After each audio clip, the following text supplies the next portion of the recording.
Bienvenue dans un nouvel épisode Café Papote, le format plus spontané du podcast S'élever en même temps que son enfant.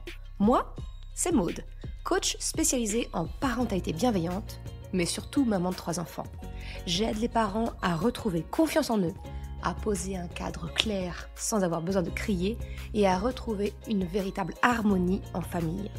Ensemble, on grandit avec nos enfants parce qu'on apprend autant qu'eux à leur côté.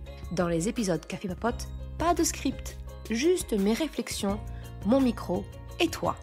On parle parentalité, émotions, ratés du quotidien, prise de conscience et petites victoires, comme une discussion entre amis autour d'une bonne boisson chaude. Tu te sers une tasse ? C'est parti pour l'épisode du jour. Hey, salut! Aujourd'hui, j'aimerais te parler de bienveillance, bien entendu, mais notamment d'une question que j'ai reçue d'une maman qui fait partie de mon groupe privé La Tribu mercredi. Elle me posait la question d'une crainte qu'elle avait, elle et son conjoint, en se demandant, ils sont dans une parentalité bienveillante. Ok, les grands-parents adhèrent également à cette façon d'accompagner les enfants. La maîtresse de son fils est également très imprégnée de bienveillance, de respect, d'accueil des émotions. Et non, pas bizarrement, c'est tout à fait légitime. Mais ce qui est rigolo, c'est ce paradoxe quelque part, c'est que elle et son conjoint, il y a une peur qui a émergé finalement de ce constat, de se dire, mais notre enfant baigne dans un milieu où effectivement on fait attention à lui, à ses émotions, à son besoin, un accompagnement de toutes parts qui est bienveillant. Et la question qu'elle avait, la crainte derrière, c'est de se dire, mais est-ce que ça va pas être trop violent le jour où mon enfant va se retrouver en face de la réalité du monde, où tout le monde n'est pas comme ça, tout le monde ne voit pas les choses de la même façon et que ce monde peut être très dur. Et est-ce que ça va pas être trop violent pour son enfant de vivre finalement, de grandir dans une espèce de cocon, dans une espèce de bulle apparente, et que ça risque d'être violent le jour où ça va éclater. D'ailleurs, Julie, si tu écoutes cet épisode, merci beaucoup de ton partage, cette question sur le groupe privé de La Tribu. C'est vraiment une question très intéressante et je suis heureuse de pouvoir me servir de ta question pour cet épisode parce que je pense que tu es très loin d'être la seule à avoir ce genre de crainte. D'ailleurs, même si on n'a pas tout notre entourage qui adhère à notre façon de faire. Je pense que c'est une crainte qu'on a tous plus ou moins. Et quand je dis ça, plus ou moins, c'est moi aussi. Parce que moi aussi, je me suis dit à un moment donné, mes enfants, et à un moment donné, quand la bulle va éclater, ça va faire mal. Ça va être violent, en fait, qu'ils se rendent compte à quel point le monde peut être injuste, à quel point le monde peut être cruel. Et en fait, j'ai envie de te dire, c'est au contraire, c'est une vraie chance. Je vois ça il y a plusieurs strates dans ma réponse. C'est que premièrement, même si l'entourage autour de ta famille, tu vois, adhère à cette bienveillance et que la bulle est un peu prolongée, la bulle de bienveillance, d'empathie, de respect, même si elle est prolongée, ton enfant, il est forcément en lien avec d'autres personnes qui ne vivent pas la même chose. Ça peut être des camarades de crèche, des camarades de classe, ça peut être à travers des actes médicaux, ça peut être dans le voisinage, ça peut être dans les bouchons avec quelqu'un qui n'est pas content, qui klaxonne et qui te double. En fait, on n'est jamais complètement dans une bulle hermétique. Et donc, ça transperce. Et ce que j'aime bien me dire, pour me rassurer en tout cas, c'est que ça transperce dans les deux sens. C'est-à-dire que si la réalité, la dureté du monde peut être visible, même quand on n'est pas dans cette mouvance-là, quelque part, j'ai envie de dire, ça marche aussi dans l'autre sens. C'est-à-dire que notre bienveillance, notre empathie, notre profond respect pour les autres, il se voit aussi de l'extérieur. Ça, en tout cas, c'est ma façon de me dire, d'essayer de mieux vivre, on va dire, la réalité. En fait, je ne pense pas qu'il y ait de réelles bulles, si tu veux, de bienveillance et que ça va être difficile pour nos enfants. Nos enfants, ils sont intelligents. Ils voient. Je fais que te répéter que 80% de la communication est une communication non verbale. C'est-à-dire, ça va passer par nos gestes, nos mimiques, notre attitude. Tout, si tu veux, sauf les mots. Donc tu te doutes bien que finalement la dureté du monde, la réalité, on va dire quelque part, celle qui n'est pas que monde empreint de bienveillance, d'empathie et de respect de l'autre, les enfants le perçoivent. Ils le voient par l'attitude d'un voisin un peu grincheux, par l'attitude de camarades. Enfin, vraiment, les enfants se rendent compte de tout ça. Et j'ai envie de te dire, si ton enfant, finalement, a la chance d'évoluer dans un monde où même la famille, l'encadrement proche, prolonge cette bulle de bienveillance, d'empathie et de respect, ça ne va que faire de lui permettre de construire des bases d'autant plus solides pour pouvoir faire face à ces situations où il va être confronté plus tard à la réalité. Plus un enfant est âgé quelque part, plus il a eu l'expérience du respect, de l'empathie, de l'accueil, l'écoute des émotions, mieux il va être dans ses baskets, si tu veux. Plus il aura confiance en lui et plus il pourra faire face à des situations qui ne sont pas normales.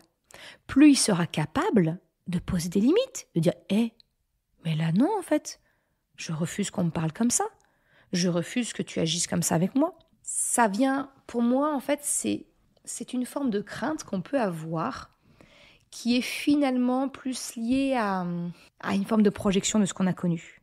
C'est-à-dire que peut-être que nous, quand on a été enfant, on était cet être hyper empathique, hyper sensible, un peu différent, aujourd'hui qu'on appellerait neuroatypique, et puis qu'on s'est senti complètement rejeté, complètement démuni.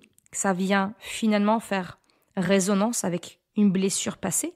Mais en fait, cette blessure passée, elle s'est surtout ancrée en nous parce qu'on n'a pas eu cet accueil de personne. Même nos parents, aussi aimants soient-ils, j'ai envie de te dire, ils sont rares les parents qui avaient les compétences, les connaissances que l'on a aujourd'hui sur les neurosciences, sur les bienfaits de l'éducation positive, de la bienveillance, de l'accueil et l'écoute des émotions, de l'empathie.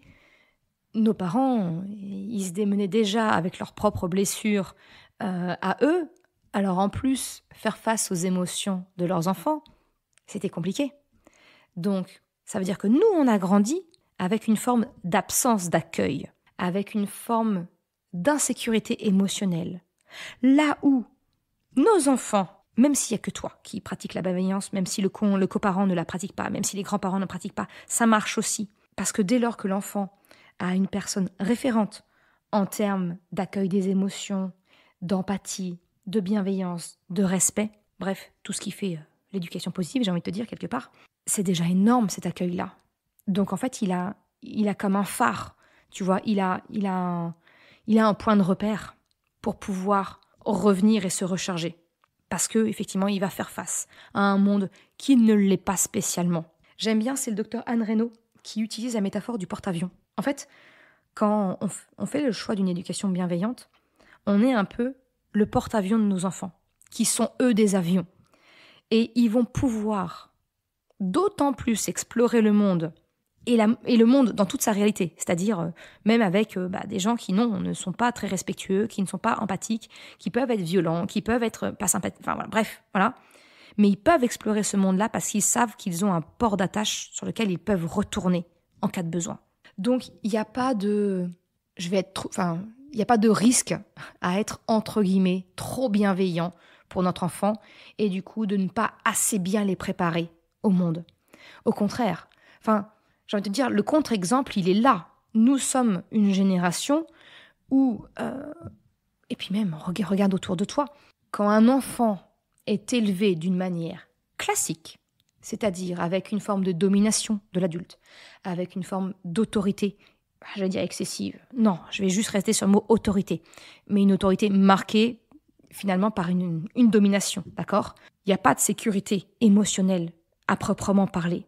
Parce qu'il y a un sentiment de soumission. Il y a un sentiment de « je suis petit, je dois obéir ». Regarde ce que ça donne autour de toi. Est-ce que tu trouves que ça donne des adultes équilibrés qui n'ont pas besoin de travailler sur eux, de penser des blessures passées C'est tout le contraire en fait. Ce sont pourtant des enfants qui ont été confrontés à la réalité du monde. Le monde est dominant aujourd'hui. Il n'y a qu'à voir nos politiciens comment ça se passe aujourd'hui.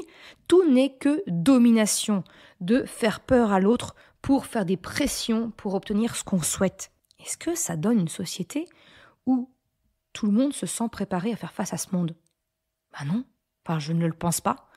Alors que j'ai le sentiment, j'ai la conviction que si on élève nos enfants dans justement cette éducation positive, cette bienveillance, ce respect, l'empathie, l'accueil, l'expression des émotions, la communication non violente, bref, tout ce qui fait ce package-là, si tu veux, ça veut dire qu'on donne les clés aux enfants à devenir les adultes de demain, à savoir mieux communiquer, à savoir poser ses limites, à savoir se faire respecter et respecter l'autre. Mais moi, je crois que c'est ça le meilleur antidote à la dureté du monde de demain. Donc, je considère que ça ne vient pas être en défaveur de nos enfants face à la dureté du monde, mais en plus, ça permet à nos enfants de faire changer le monde pour qu'il y ait encore moins besoin, finalement, de devoir s'y préparer, tu vois. Donc vraiment, il n'y a que du positif.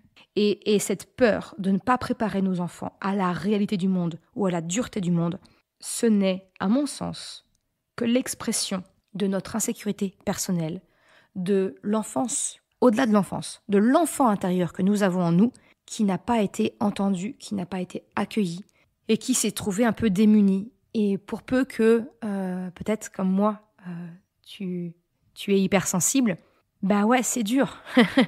Les claques, elles sont dures, au sens propre et au sens figuré.